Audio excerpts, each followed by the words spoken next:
अस्सलाम वालेकुम students, welcome to my YouTube channel physics math with Aqib. आज का जो हमारा लेक्चर है वो 9th क्लास की फ़िज़िक्स है, जिसके अंदर हम लोगों ने क्या करना है, हम लोग डोरी में टेंशन और एक्सेलरेशन मालूम करेंगे। जब दो अजसाम एक उसमें जिस्म जो है वो अमूदन मूव कर रहा है और एक उफ़की मूव कर रहा है। तो ठीक है, लेक्चर स्टार्ट करने से पहले मेरी तमाम स्टूडेंट्स से गुजारिश है कि मेरे चैनल को सब्सक्राइब कर दें, लाइक कर दें और शेयर कर दें।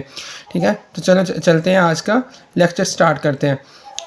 तो मेरे पास दो अजसाम है, उसको मैंने क्या किया हुआ है, देखें ये डायग्राम है, ये मेरे पास एक मेज़ है, उसके ऊपर दो अजसाम पड़े हुए हैं। ठीक है, एक को हमने क्या कर दिया है, एक उफ़की मूव कर रहा है और एक वर्टिकली मूव कर रहा है, अमूदन मूव कर रहा है। दोनों को हमने एक डोरी के साथ बांध दिया है। यहाँ पे एक पुली होगी, मैंने बनाई नहीं, आप जो डायग्राम है उसको अच्छी तरह देख लीजिएगा बुक से। ठीक है, तो ये M1 मास है, ये M2 मास है। देखिए स्टूडेंट्स, सबसे पहले आपको एक चीज़ पता होनी चाहिए कि मैंने पिछले लेक्चर में भी बताया था कि हर चीज़ को ज़मीन खींच रही होती है। इस मास को भी ज़मीन खींच रही है, वो M1G है। इसे हम वेट कहेंगे या फोर्स भी कह सकते हैं, जो ज़मीन लगा रही है इस मास के ऊपर। और सेम इसी तरह इस मास को भी ज़मीन अपनी तरफ खींच रही है। अब देखा जाए, इस मास पे दो फोर्सेस अमल कर रही हैं।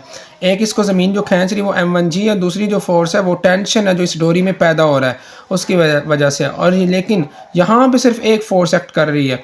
देखें, यही तो फ़र्क है स्टूडेंट, इसमें और इसमें ये फ़र्क होगा, और इसी वजह से ये सवाल थोड़ा सा डिफरेंट है। ठीक है, इसकी डेरिवेशन भी डिफरेंट होने वाली है। अब इसमें M2G तो है, ज़मीन इसको खींच रही है। हमें न्यूटन का तीसरा कानून पता होना चाहिए कि हर एक्शन का एक रिएक्शन होता है। ये इसका एक्शन है, जो ज़मीन इसको खींच रही है, ज़मीन का ये एक्शन है कि इसको इस फोर्स से खींच रही है, ये एक्शन होगा। अब इसका रिएक्शन क्या होगा कि एक नॉर्मल एक्ट करेगा इसके ऊपर, इसकी मिकदार में मुसावी होगा लेकिन ऑपोजिट इन डायरेक्शन होगा। अब ये जो नॉर्मल होगा, ये इस जो फोर्स M2G इसको कैंसिल आउट कर देगा, और ये तो अब ख़त्म हो गए हैं। अब जो एक चीज़ बची, वो तीसरा फैक्टर ये टेंशन का बचता है। तो इस मास पे जो ओवरऑल फोर्स लग रही होगी या जो नेट फोर्स लग रही होगी वो टेंशन होगी। ये और ये एक दूसरे को कैंसिल आउट कर देंगे और आपके पास टेंशन ही बचनी है। लेकिन यहाँ पे क्या हो रहा है, यहाँ पे कैंसिल आउट नहीं करेंगे। ठीक है, यहाँ पे M1G और T जो है ये एक दूसरे के मुसावी, और क्योंकि M1G जो है वो ज़मीन लगा रही है और टेंशन डोरी की वजह से पैदा हो रहा है, तो ये एक दूसरे के आपस में मिकदार में मुसावी होंगे लेकिन सिमत में मुखालिफ होंगे। तो यहाँ पे आपके पास नेट फोर्स M1G और T का डिफरेंस होगा, लेकिन यहाँ पे क्या होगा, आपका नेट फोर्स सिर्फ T होने वाली है। ठीक है, तो हम स्टार्ट करते हैं, कैसे करना है इसकी एक्सप्लेनेशन है। फ़र्ज़ करें दो अजसाम जिनके मासेस M1 और M2 हैं और वो बेलचक कर डोरी के सिरों से मुंसलिक हैं। मास M1 नीचे की जानिब, मतलब ये नीचे की जानिब मूव करेगा मास M1 जो होगा, और M2 जो है नीचे से मुराद है, ये अमूदन मूव करेगा, नीचे भी आएगा ऊपर भी जाएगा। ठीक है, की जानिब एक्सेलरेशन A से हरकत कर रहा है, और M2 जो उफ़की सतह पर एक्सेलरेशन A से हरकत कर रहा है। ठीक है, M2 उफ़की सतह मतलब यहाँ पे हॉरिजॉन्टली मूव करेगा। ठीक है, इसके ऊपर हॉरिजॉन्टल मूव करेगा। ये जब हॉरिजॉन्टल मूव करेगा तो वो एक्सेलरेशन A से मूव करता हुआ नीचे आएगा। ठीक है, हो गया।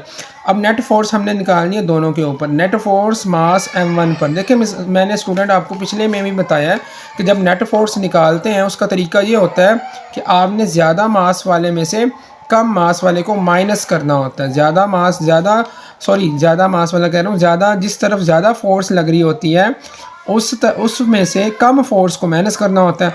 अब हमें पता कैसे चलेगा कि ज़्यादा फोर्स कहाँ पे है?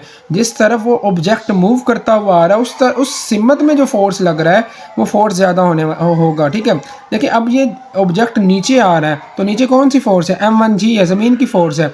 तो इसका मतलब ये है कि यहाँ पर जो फोर्स ज़्यादा है वो कौन सी? M1G ज़मीन की फोर्स है, और ऊपर कौन सी फोर्स है? टेंशन, वो कम है। ठीक है, तो हम M1G में से T को माइनस कर देंगे।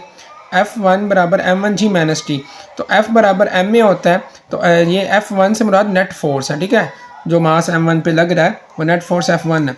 अब मैं क्या करूँगा, F बराबर M में होता है, F1 क्या हो जाएगा? M1A, तो F1 की जगह पे मैं M1A लिख दूंगा, और M1G माइनस T है तो एज इट T आ जाएगा M1G माइनस T। M1G जो है हमारे पास ज़्यादा फोर्स है और T हमारे पास कम है, क्योंकि मास उस केस के अंदर जो है वो नीचे मूव करेगा। ठीक है, तो उस टाइम क्या होगा, जब वो नीचे मूव करेगा ए एक्सेलरेशन के साथ, तो M1G जो फोर्स है वो ज़्यादा होगी। ठीक है, वेट जो है वो ज़्यादा होगा। अब M2 पर नेट फोर्स जो होगी वो क्या होगी? F2 बराबर T हो जाएगी। मैंने आपको पहले ही बताया, क्योंकि क्या है यहाँ पे स्टूडेंट्स देखना है ज़रा, M2G और नॉर्मल जो आर है वो एक दूसरे को कैंसिल कर देंगे तो आपके पास टी ही बचना है, ठीक है। तो इसलिए आपके पास इस पे जो M2 पे जो नेट फोर्स लगनी है वो टी के इक्वल आनी है। इसको आपने क्या कहना है इसको आप लोगों ने कह देना है मुसावात नंबर 2, ठीक है। अब इसको मुसावात नंबर 2 कह दिया तो आपने 1 और 2 को ऐड कर देना। मुसावात 1 और 2 को जमा करने से मुसावात 1 हमारे पास क्या है, M1A बराबर M1G माइनस टी है, और मुसावात 2 जो है वो हमारे पास M2A बराबर टी है, ठीक है।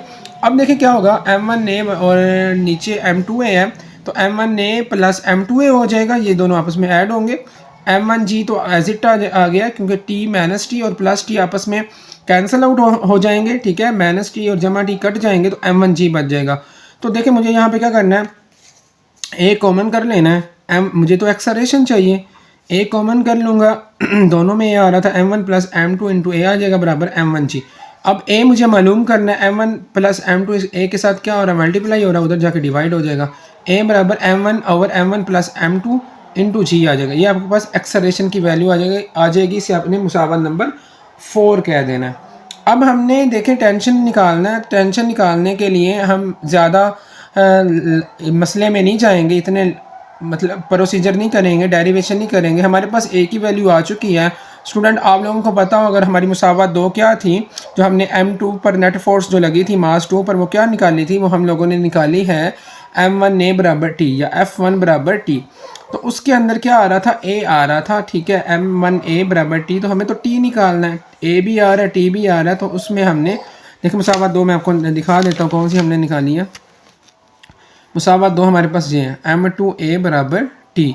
तो इसके अंदर हम ए की जगह पे जो अभी हमने वैल्यू ए की निकाली है यहाँ पे, ठीक है, वो हम इस मुसावात के अंदर पुट कर देंगे तो हमारी क्या आ जाएगी, टी टेंशन आ जाएगी। मुसावात 4 की कीमत मुसावात 2 में रखने से, ये मुसावात 4 है, इसकी कीमत हमने उस मुसावात 2 में रख देनी है, ठीक है। तो क्या करेंगे, M2 वैसे लिखा जाएगा M और ए की जगह पे आ जाएगा M1 over M1 plus M2 into जी बराबर टी, ठीक है। अब M2 M1 से मल्टीप्लाई होगा, M1 M2 हो जाएगा बटा M1 प्लस M2 और जी साथ में एज इट आ जाएगा और टी इधर लिख दिया। तो ये हमारी टेंशन आ जाएगी, ठीक है स्टूडेंट्स। इस तरह इस सवाल में हमने एक्सेलरेशन और टेंशन इस तरीके से निकाल ली है। तो मैं उम्मीद करता हूँ आज का जो लेक्चर है स्टूडेंट्स आप सबको समझ में आया होगा। किसी भी बच्चे को या किसी भी स्टूडेंट्स को जो भी मसला हो वो कमेंट सेक्शन के अंदर पूछ सकता है। तो इंशाल्लाह मिलते हैं अगली वीडियो में नए टॉपिक के साथ। ओके जी, अल्लाह हाफिज़।